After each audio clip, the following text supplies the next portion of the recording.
noi ne-am pus în Tine și nădejdea toată.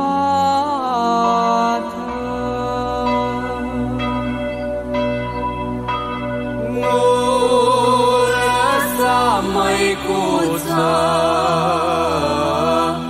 să pierim pe cale, căci noi suntem fii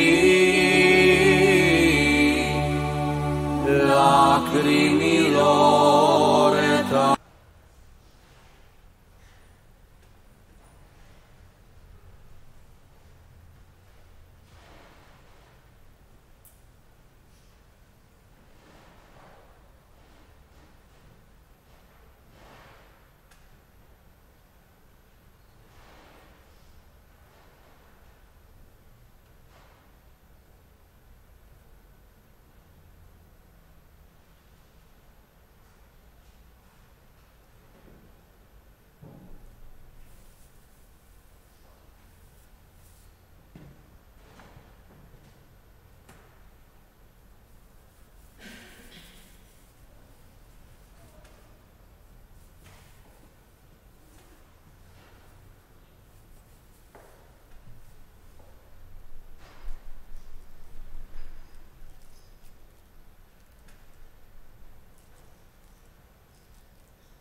Maica Soarelui, Soarele Iisus Hristos, Fiul Tău cel prea frumos, cel venit să-și dea viața pentru păcătos.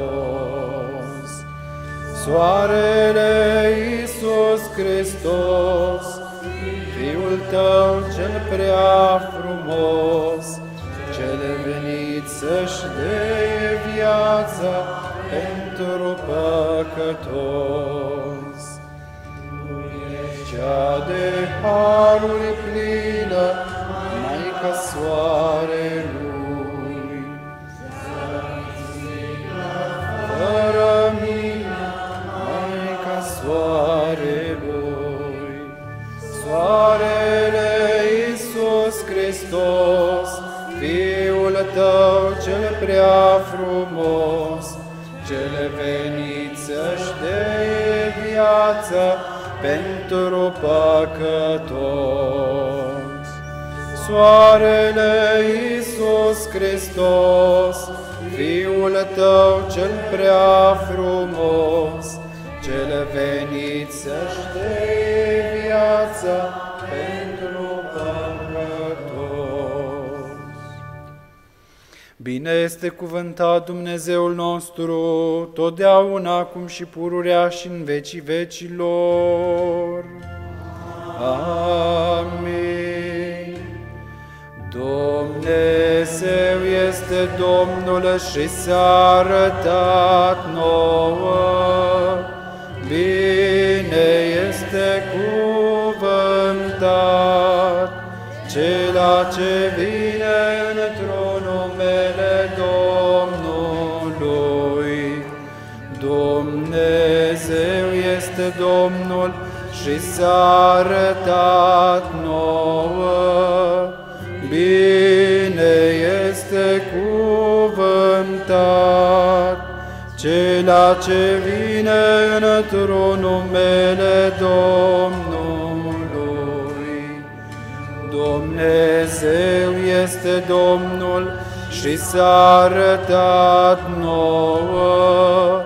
Bine este cuvântat cel ce vine într-un numele Domnului. Către născătoarea de Dumnezeu, acum cu nevoință să alergăm noi păcătoși și umiliții și să cădem strigând într-o pocăință dintr-o adâncul sufletului.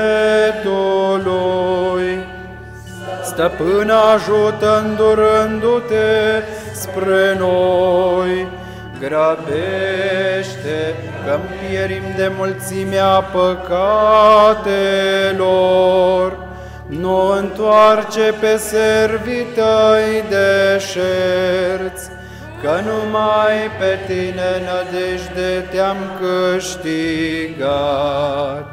Mărire Tatălui și Fiului și Sfântului Spirit, și acum și pururea și în vecii vecilor. Amin. Nu vom tăcea niciodată, născătoare de Dumnezeu, a grăi puterile tale noi nevrednici, că de nu ai fi stat înainte rugându-te. Cine ne-ar fi mântuit pe noi dintr-o atâtea primejdii? Sau cine ne-ar fi păzit până acum liber? Nu ne vom depărta de la tine, Stăpână, pentru că tu mântuiești pe servii tăi, pururea din toate nevoile. Îndură-te spre noi, Dumnezeule, îndură-te spre noi.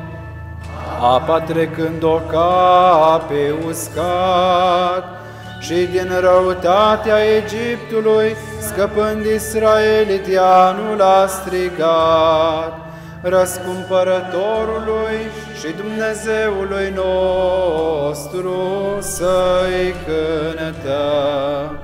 Prea Sfântă Născătoare de Dumnezeu, mântuiește-ne pe noi.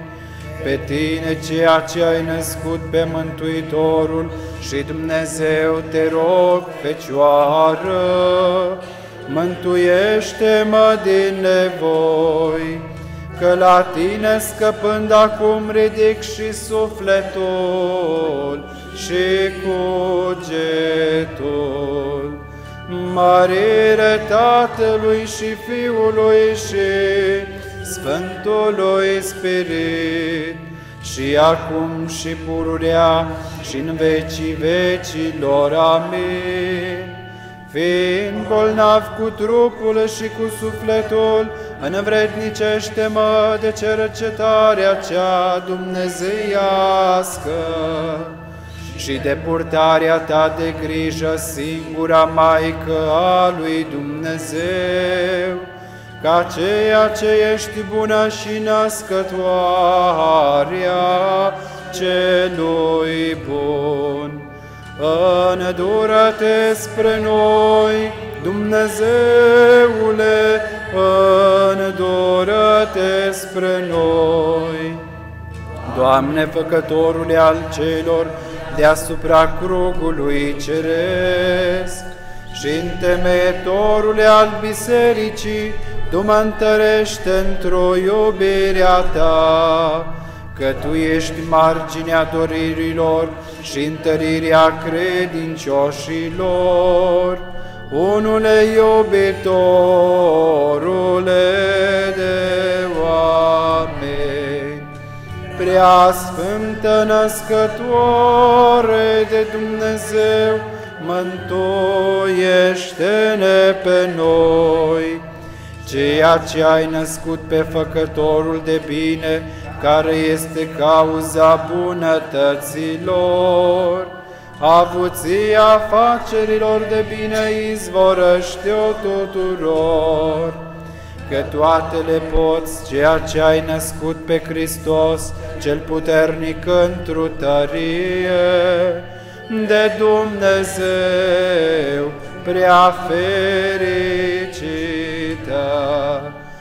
mărire Tatălui și Fiului și Sfântului Spirit, și acum și pururea și în vecii vecilor. Amin. Cu neputințe cumplite și cu chinuri de boli, fiind încercat, Fecioară, Tu mi-ajută, că pe Tine te știu, visterie de vindecări, nedeșertată și nesecată, ceea ce ești cu totul nepătată. Iară și iară cu pace Domnului să ne rugăm. Doamne, îndură-Te spre noi, Doamne, îndură-Te spre noi, Doamne, îndură-Te spre noi. Apără, mântuiește, îndură-Te și ne păzește, Dumnezeule, cu harul Tău. Doamne, îndură-Te spre noi, Doamne, îndură-Te spre noi, Doamne, îndură-Te spre noi.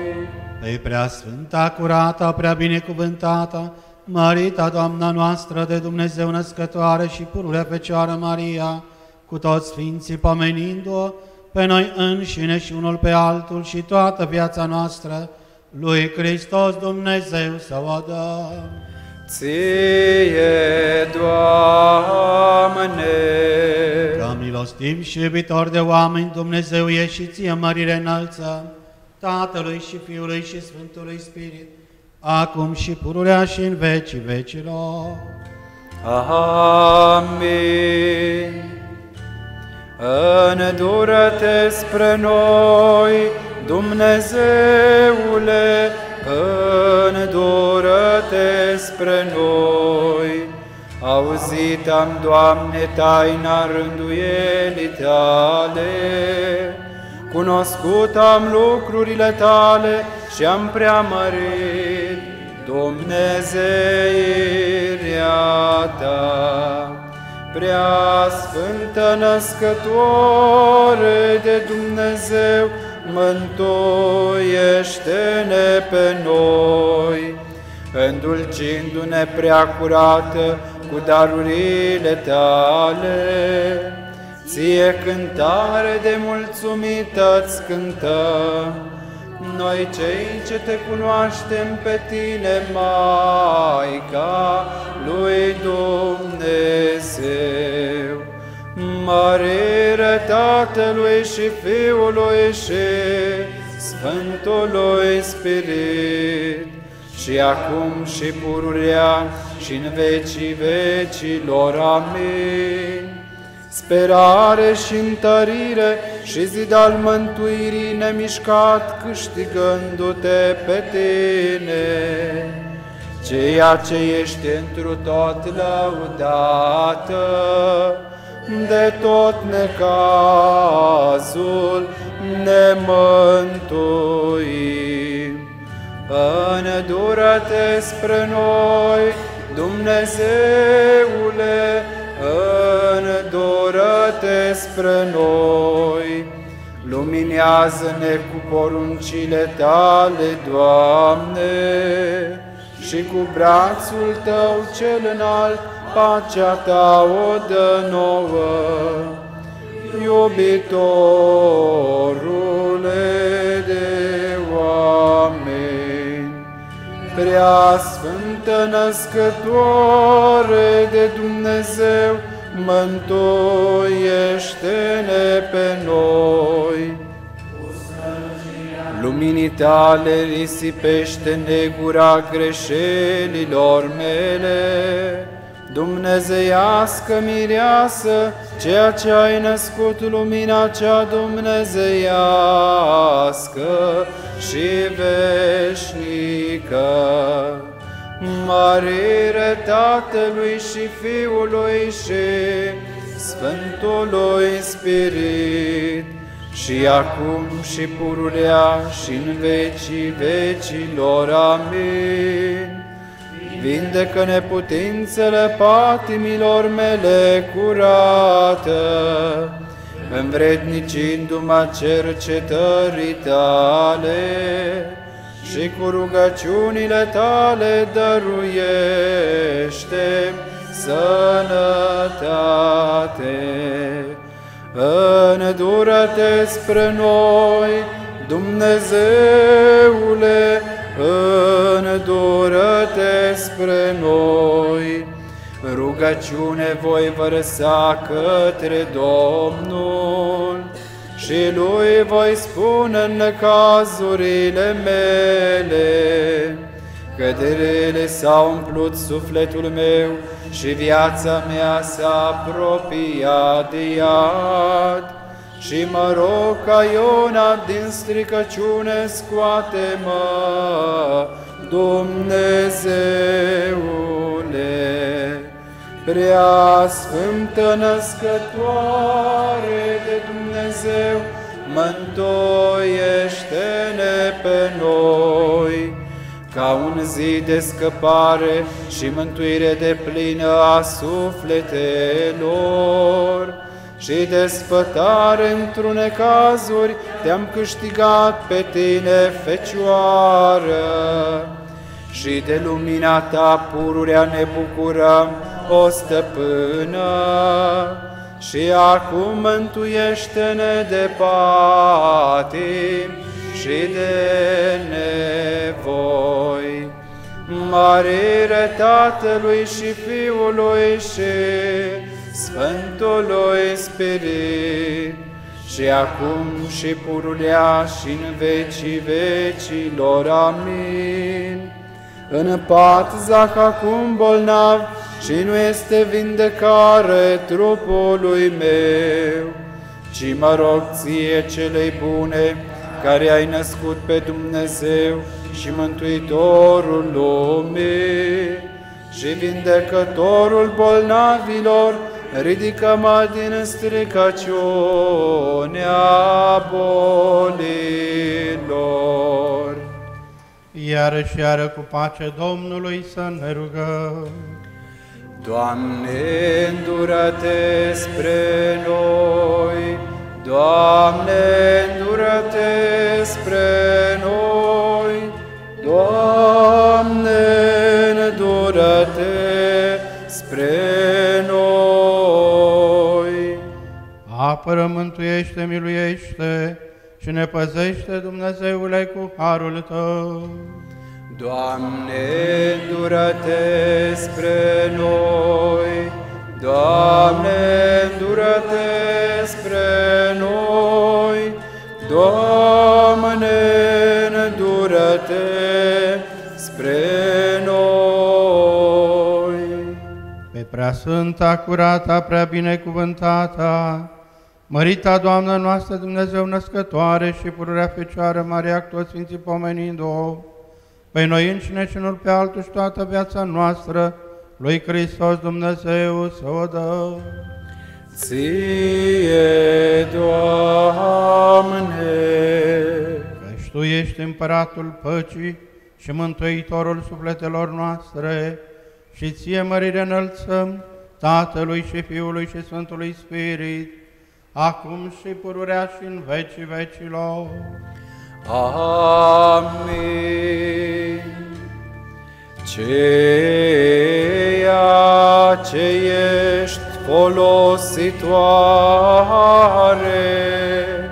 creștinilor neînfruntată, mijlocitoare către Făcătorul neschimbat, nu trece cu vederea. Glasurile cele de rugăciune ale păcătoșilor, ci aleargă ca o bună spre ajutorul nostru, care cu credință strigăm către Tine. Grăbește spre rugăciune și sârguiește spre îmblânzire, apărând pururea născătoare de Dumnezeu, pe cei ce te cinstesc pe Tine. Din tinerețile mele, multe patim se luptă cu mine, ci însuți mă sprijinește Mântuitorul meu și mă mântuiește. Ceea ce urâți Sionul, rușina vă veți de la Domnul, că precum iarba de foc veți fi uscați. Mărire Tatălui și Fiului și Sfântului Spirit. Prin Spiritul Sfânt tot sufletul viază și prin curație se înalță. Luminează-se prin unimea Treimii, cu sfințenie de taină, și acum și întotdeauna, și în vecii vecilor. Amin. Prin Spiritul Sfânt izvorăsc izvoarele darului, adăpând toată zidirea spre rodire de viață.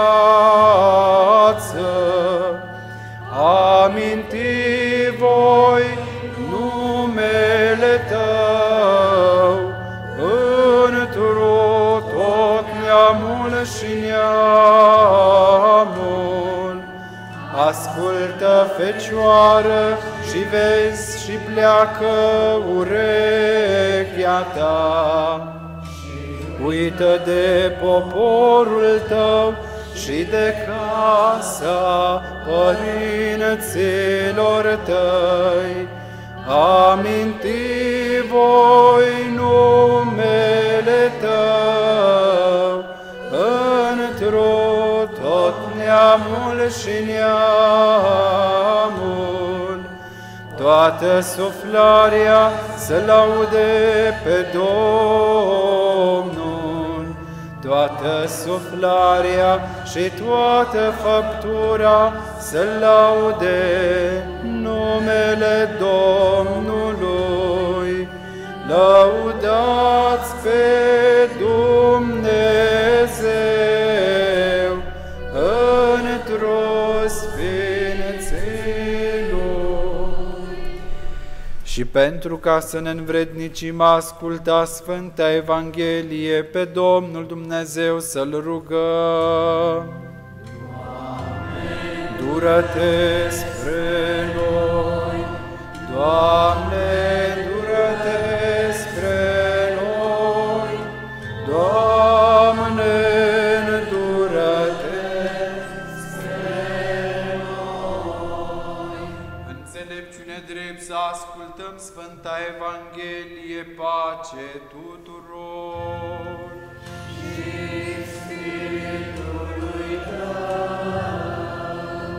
La citirea Sfintei Evangheliei de la Luca.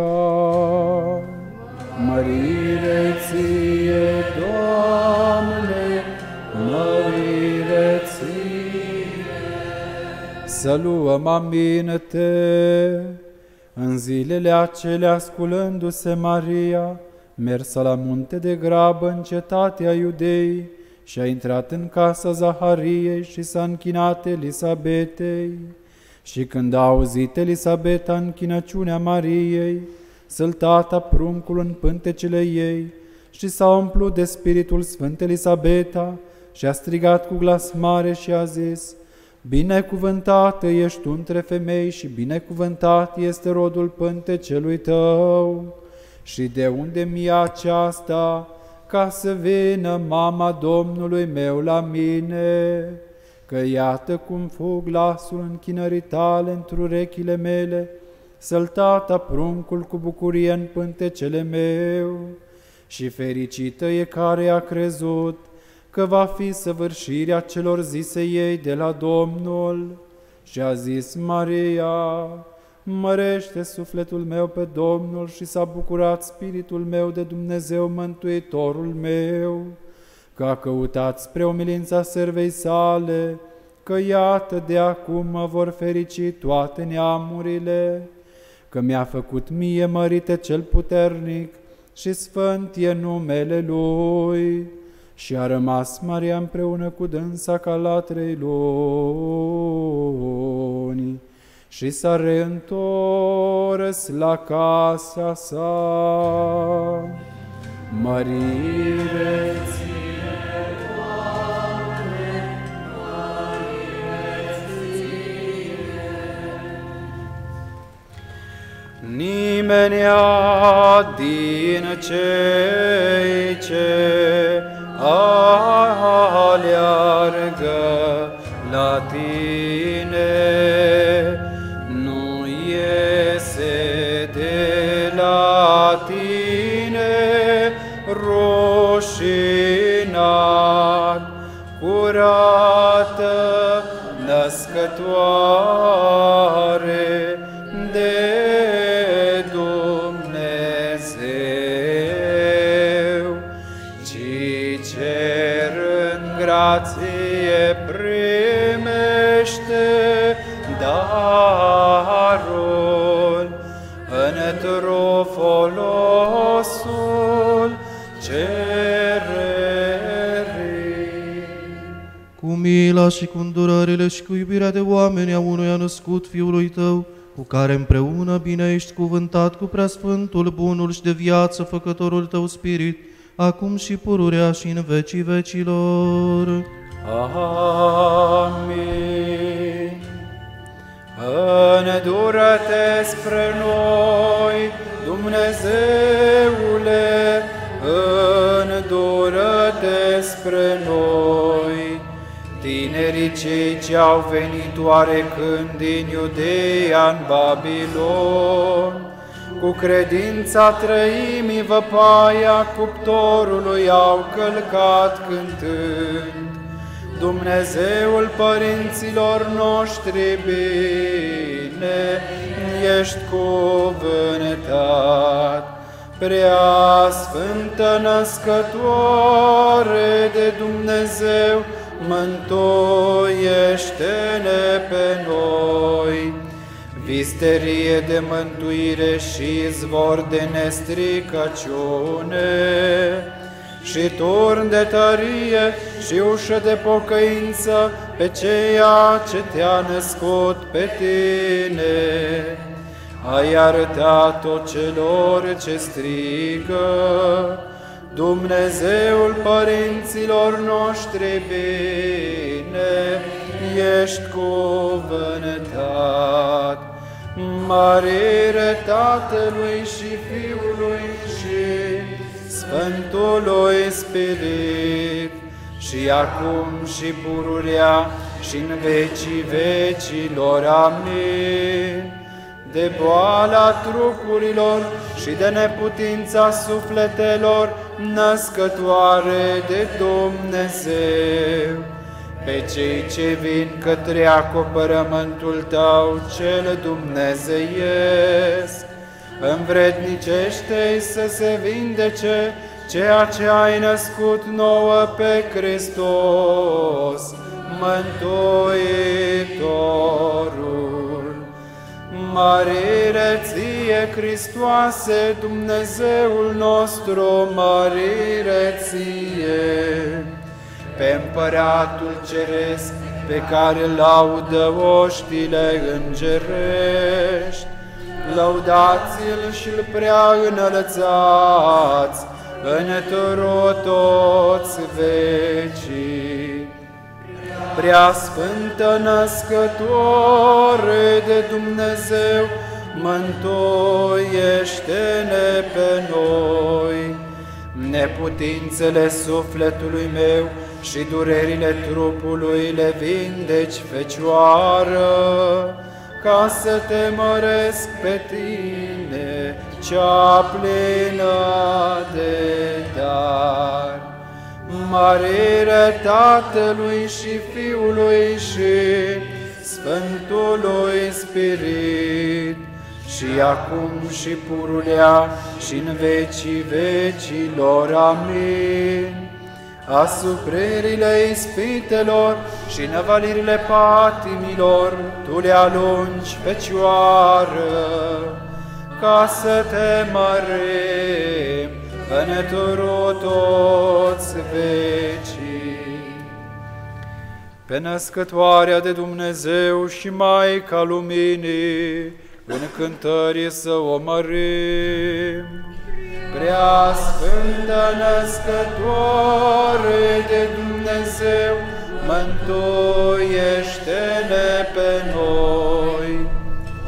Cu adevărat Născătoare de Dumnezeu, pe Tine te mărturisim, prin Tine fiind mântuiți, Fecioară curată, cugetele cele fără de trup, mărindu-te pe Tine.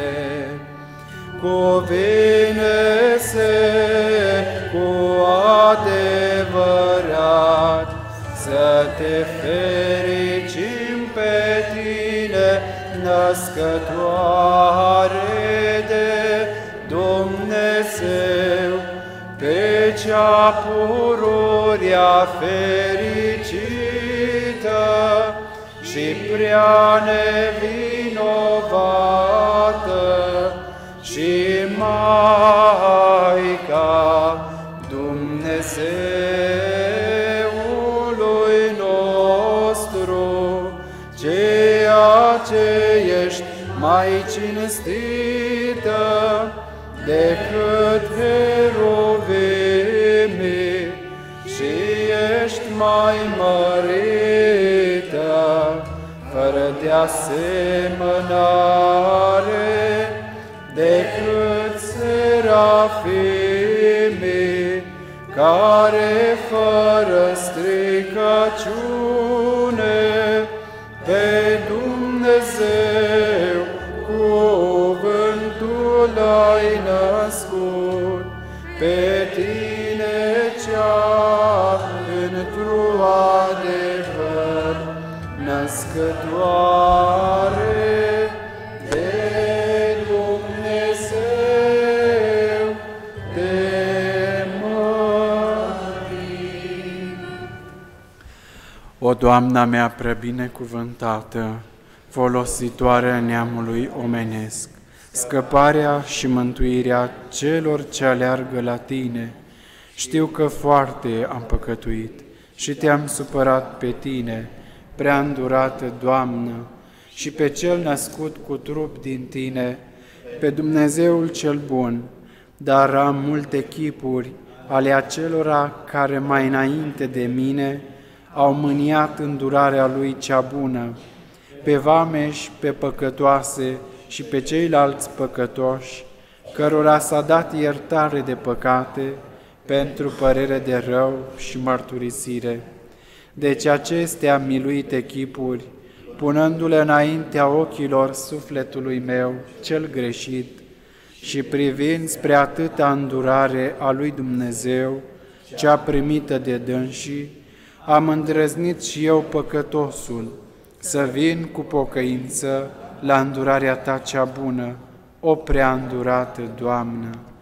Dă-mi mână de ajutor și cere la Fiul Tău și Dumnezeu iertarea păcatelor mele celor grele.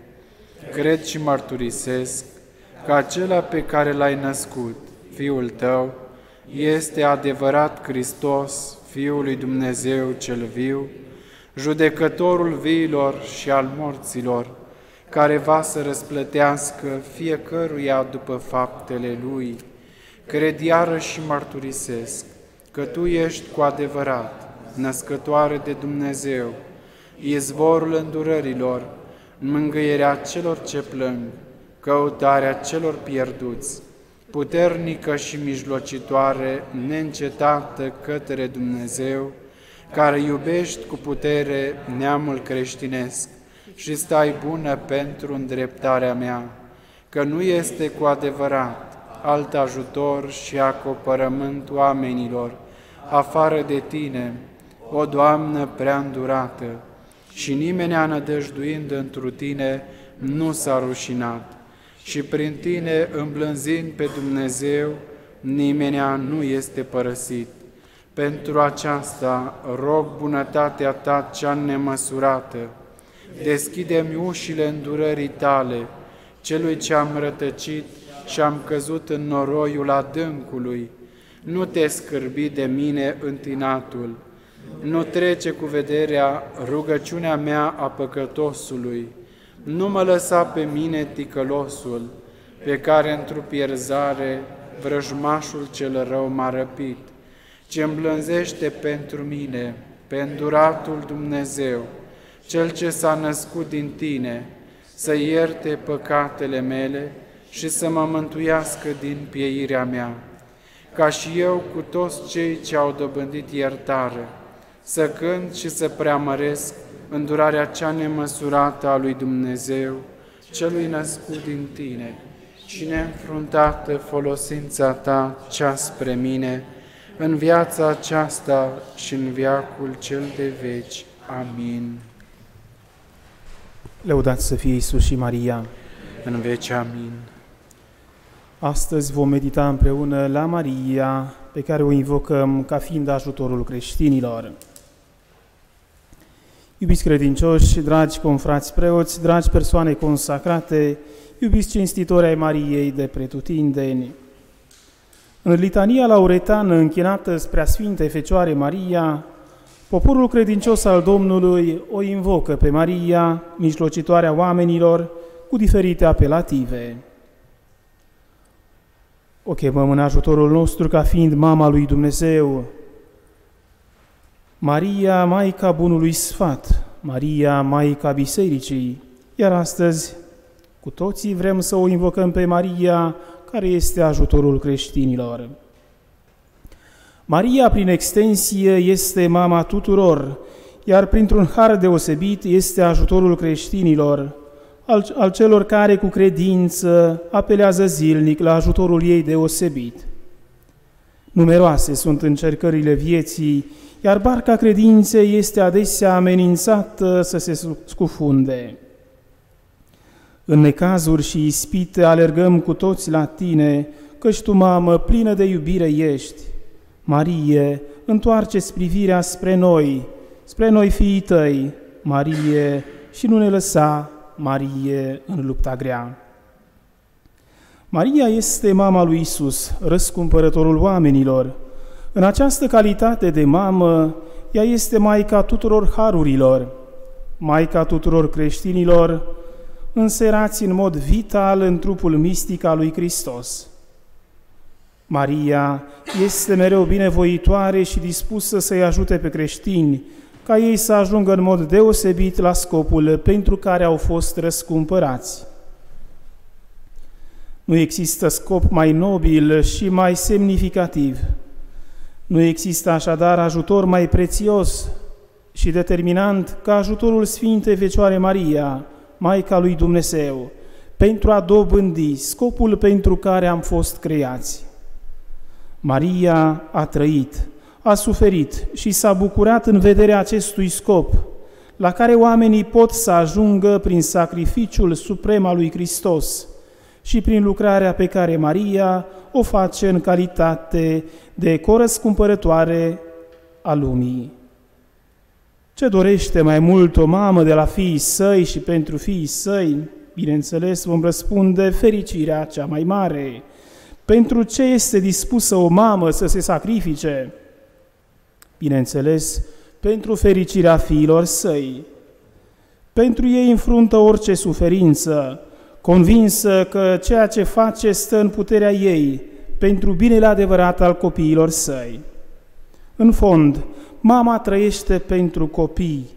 Ei sunt tezaurul ei, la care nu poate renunța. Ei sunt, dacă putem spune așa, o proiectare a ei însăși, o continuare în alții. Sunt ca niște ramuri viguroase ale unui trunchi, care susțin și dau viață florilor multicolore și fructelor cu gust excelent.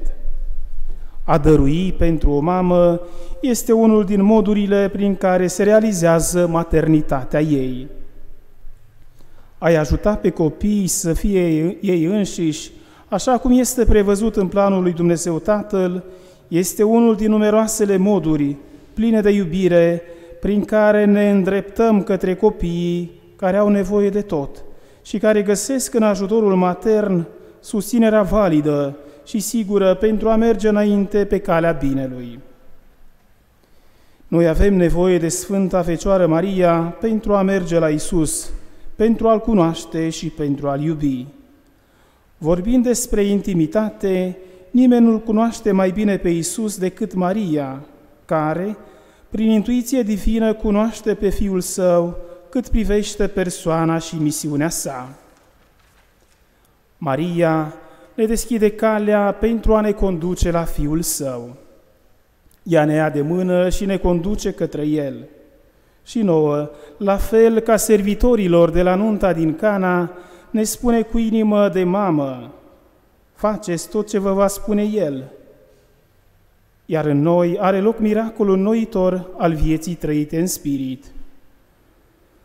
Uneori, noi nu merităm să ne apropiem de Fiul, dar mama îi vorbește oricum Fiului Său despre noi, despre nedemnitatea noastră, despre sărăcia noastră, iar Fiul, descrețându-și fruntea, ne primește nu datorită iubirii noastre față de El, dar mai ales datorită intervenției pe care a făcut-o mama sa.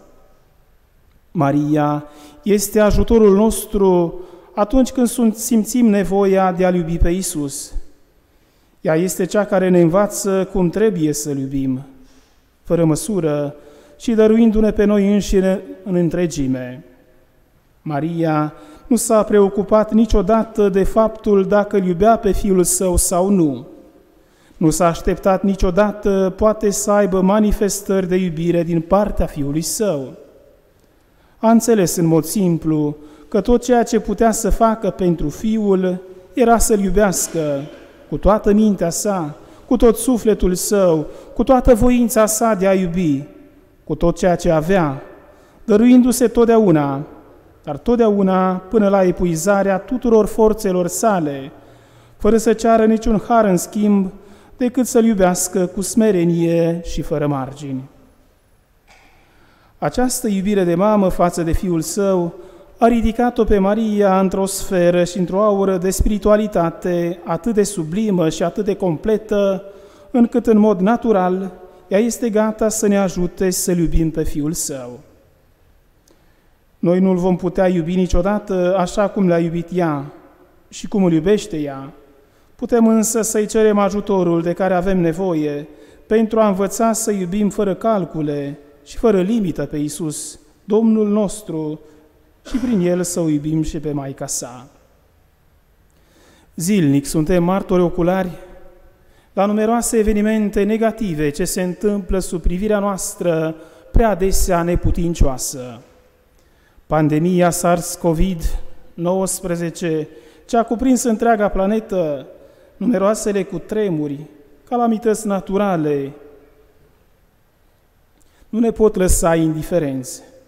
Trebuie să ne implicăm și să luăm toate măsurile care se impun pentru îndepărtarea acestor plăgi, care afectează în mod grav omenirea. Sunt aproape 2 ani de la propagarea virusului în țara noastră. S-au făcut eforturi colosale pentru eradicarea virusului, eforturi care contează, dar poate prea puțin sau aproape deloc nu am cerut mijlocirea Preacuratei Fecioare Maria, care este ajutorul creștinilor. Răul care s-a abătut asupra noastră poate și trebuie să fie îndepărtat. Să rugăm cu toții pe conducătorii țării noastre să încredințeze poporul nostru Maicii Domnului, care este ajutorul creștinilor, ca ea să îndepărteze de la noi orice suferință și să ceară pentru România, numită și grădina Maicii Domnului, har și binecuvântare de la Fiul ei Iisus. Fericita Maria de Matias s-a născut în anul 1805 la Valle Corsa, în Italia. Evlavioasă către Maica Domnului încă din pruncie, ținea în camera sa la mică distanță de oglindă o imagine a Maicii Domnului cu titlul Maica lui Dumnezeu. Către ea îndrepta în mod frecvent invocația Maică Preasfântă, dă-mi lumină. Într-o zi, în timp ce se admira în oglindă, o auzi pe Maica Domnului spunând, vino la mine.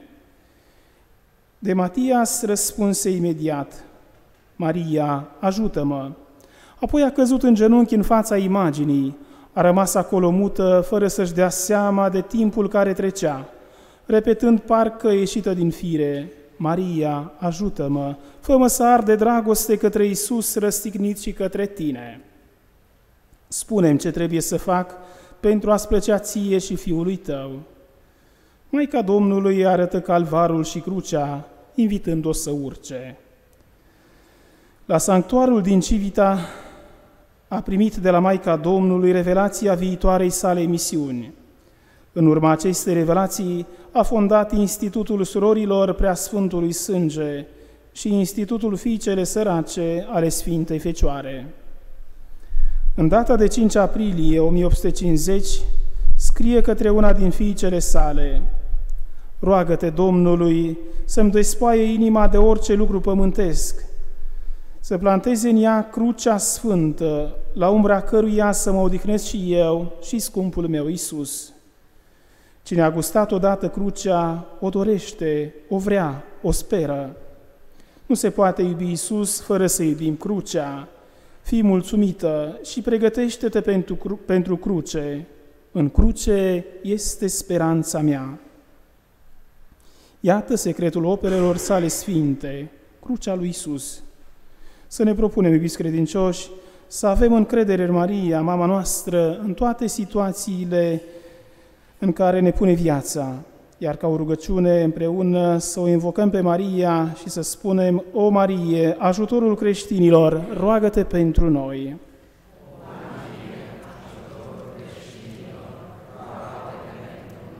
Lăudați să fie Iisus și Maria. Novena de pregătire la sărbătoarea Dormirii Maicii Domnului, ziua a 6-a. Noi cinstim, o Maică a lui Dumnezeu, glorioasa ta ridicare la cer, de pe tronul tău de regină, caută spre noi, cei de pe pământ, și dezlipește inimile noastre de cele pământești, ca să trăim ca adevărați fii ai lui Dumnezeu. Amin. Tatăl nostru, care ești în ceruri, sfințească-se numele Tău, vie împărăția Ta, fie voia Ta, precum în cer, așa și pe pământ. Pâinea noastră, cea de toate zilele, dă-ne-o nouă astăzi și ne iartă nouă păcatele noastre, precum și noi iertăm greșiților noștri, și nu ne duce pe noi în ispită. Născătoare de Dumnezeu, Fecioară, bucură-te, ceea ce ești plină de har, Marie, Domnul este cu tine, binecuvântată ești tu între femei și binecuvântat este rodul pântecelui tău, că ai născut pe Hristos, Mântuitorul sufletelor noastre. Preasfântă Marie, Maica lui Dumnezeu, roagă-te pentru noi păcătoși, acum și în ora morții noastre. Amin. Mărire Tatălui și Fiului și Sfântului Spirit. Mărire ție, Hristoase Dumnezeule, nădejdea noastră, mărire ție. Mărire Tatălui și Fiului și Spiritului Sfânt, și acum și pururea și în vecii vecilor. Amin. Doamne, îndură-te spre noi, Doamne, îndură-te spre noi, Doamne, îndură-te spre noi, Părinte, binecuvântează. Cel ce este minunat într-un Sfinții Săi, Hristos, adevăratul Dumnezeul nostru, pentru rugăciunile preacuratei Maicii sale și ale tuturor Sfinților, să ne miluiască și să ne mântuiască, fiind bună și iubitor de oameni.